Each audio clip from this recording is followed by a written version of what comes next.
Et si la sorcière en toi n'était pas un danger?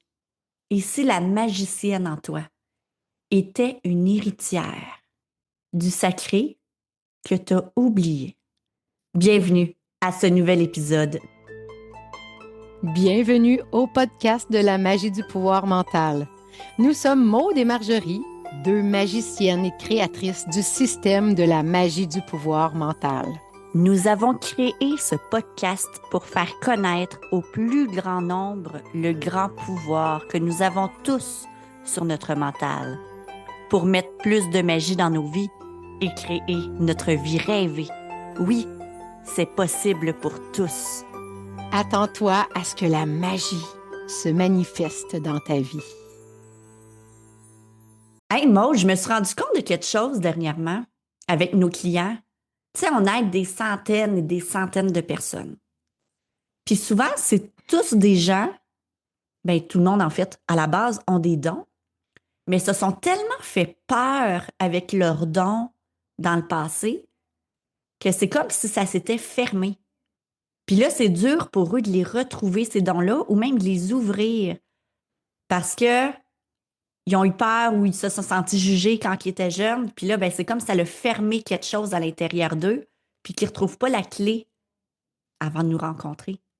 Ben écoute, Marjorie, tu sais, cette histoire-là parle de moi aussi parce que quand j'étais jeune, je sais que j'avais des grandes capacités, j'avais des grands dons et j'ai tellement vécu de peur par rapport à mon frère qui me faisait vivre plein de peur de partout.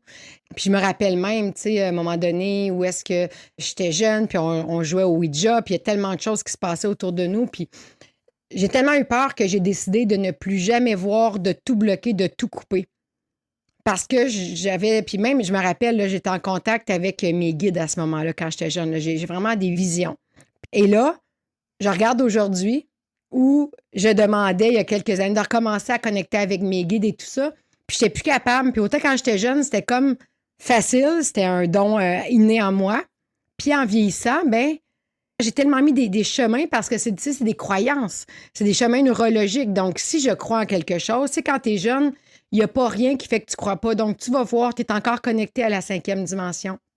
Mais en vieillissant, puis je pourrais nommer Josiane qui a vécu ça, je pourrais nommer plein qui ont vécu cette situation-là comme nous, où est-ce que quand ils étaient jeunes, il y avait cette connexion encore avec la 5e dimension, et on arrive sur la planète avec cette connexion, et les croyances limitantes, la société nous fait croire le contraire, et on se bloque. Moi, dans mon cas, c'est les peurs qui m'ont bloqué, parce que j'avais peur de ce que je voyais, alors je me suis bloquée moi-même. Puis là, en vieillissant, ces gens-là arrivent vers nous puis ils disent hey, quand j'étais jeune, je voyais ça, je faisais ça, puis là, je suis plus capable de rien. On a tout ça dans nous, puis croyez-moi, on peut le. Moi, j'ai réussi. J'ai pas encore recommencé à pouvoir voir, mais j'ai recommencé à avoir des messages, j'ai recommencé à faire des lectures d'âme. Bon, j'ai des capacités, mais tu sais, je rêve au jour où je vais avoir. On a réussi à avoir des fées cet été. Alors, tu sais, tranquillement, ça s'en vient. Mais c'est un chemin. Mais évidemment, c'est un chemin où je dois aller changer mes chemins, mes croyances neurologiques qui ont été tellement ancrantes dans le moi que c'est un chemin qu'on fait vivre aux gens pour déconstruire ça et reconstruire des chemins. Et c'est ce qui est arrivé avec plein de gens dans nos formations qui ont reconnecté avec leurs dons. Josiane, justement, qui était complètement coupée, puis qu'aujourd'hui, elle canalise, elle parle avec les défunts. Et je nommais le patient qui me vient en tête, mais on en a vraiment beaucoup que ça a été le cas, qui ont reconnecté. Alors, c'est possible pour tout le monde. Puis comme tu as dit, on a tous des dons.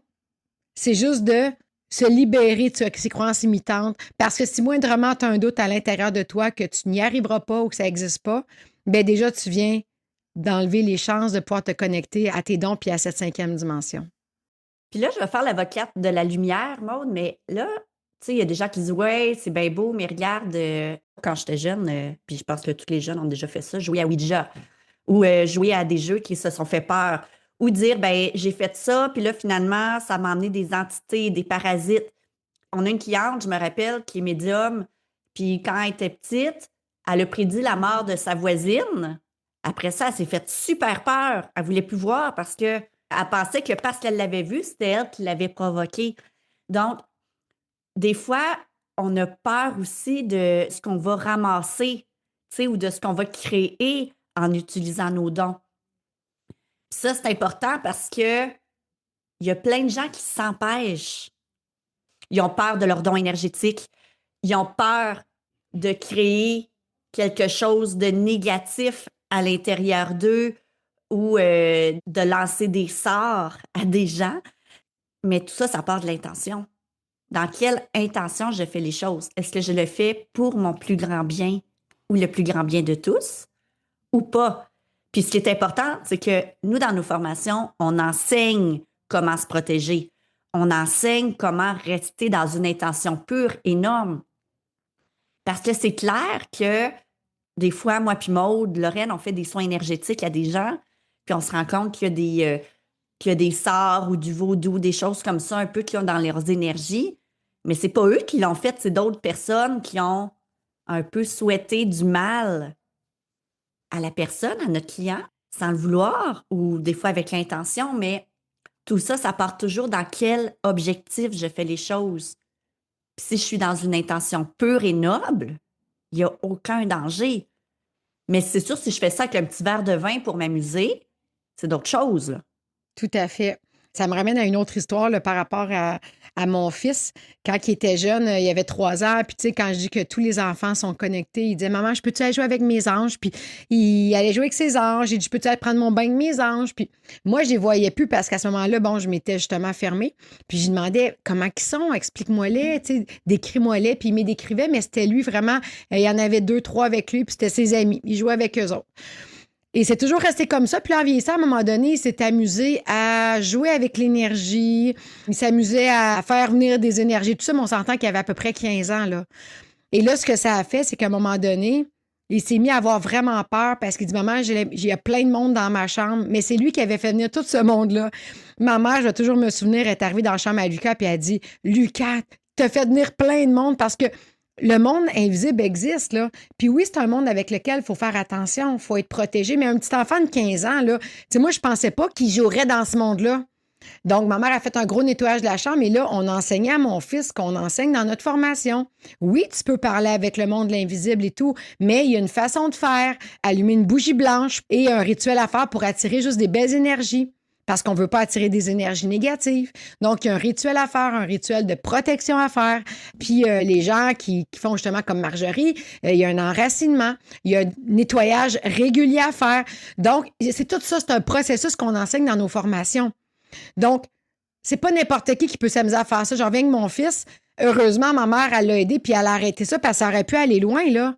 Heureusement, il a arrêté à temps, puis il a eu peur, mais il aurait pu amener beaucoup de choses, puis ça aurait pu aller beaucoup plus loin, parce que c'est quand même un monde, le monde de l'invisible. Puis il faut être conscient qu'il y a des belles énergies, mais il y a des entités aussi, des mauvaises énergies. Alors, c'est pas un jeu. C'est pas un jeu, le monde de l'invisible. Il existe, il est tout autour de nous.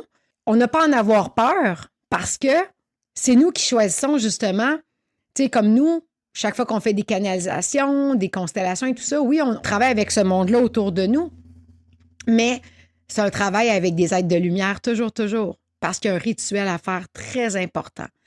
Alors, c'est possible. C'est possible de se connecter à nos dons et de le faire dans une grande sécurité sans problème, mais c'est important d'être conscient qu'il y a un rituel, la protection, du nettoyage à faire avant de commencer à jouer avec ces énergies-là. Oui, puis c'est important, moi j'ai envie de dire, de solidifier la base.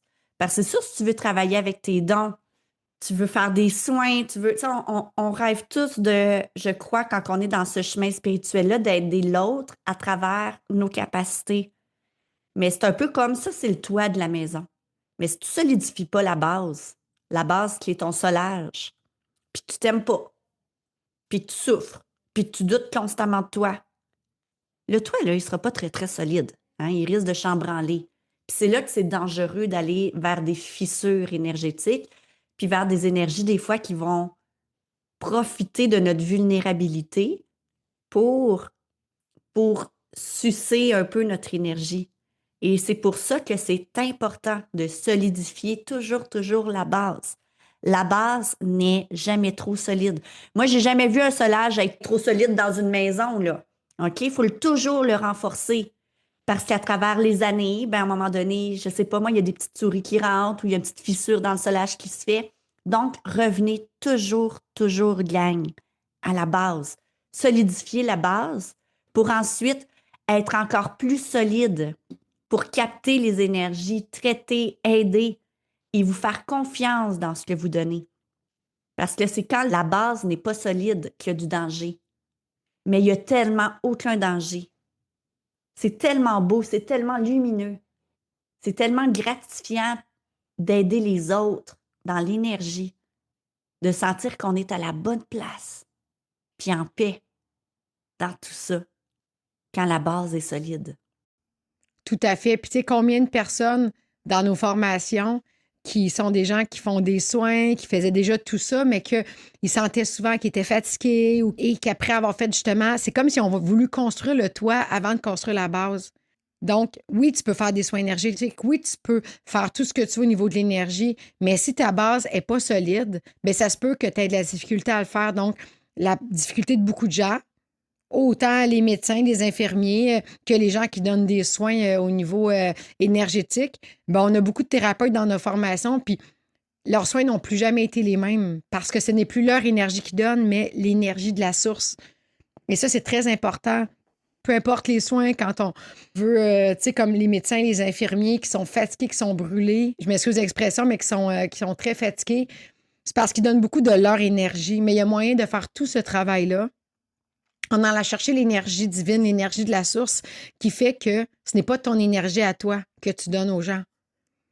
Là, je parle des guérisseurs, mais c'est la même chose pour les êtres humains. Combien d'entre vous, présentement, vous donnez votre énergie à tout le monde, mais est-ce que vous pensez à vous remplir? Est-ce que vous remplissez votre énergie? Parce que si vous donnez votre énergie à tout le monde et que vous ne vous remplissez pas vous-même, bien probablement qu'à un moment donné, vous allez être fatigué. Vide un verre d'eau, puis quand il n'y a plus d'eau, continuez à le vider. À un moment donné, le verre d'eau va être vraiment sec, là. Alors, c'est ça, c'est vraiment important de toujours se remplir et d'utiliser des énergies autres, des énergies divines pour s'aider à travers tout ça. Exact.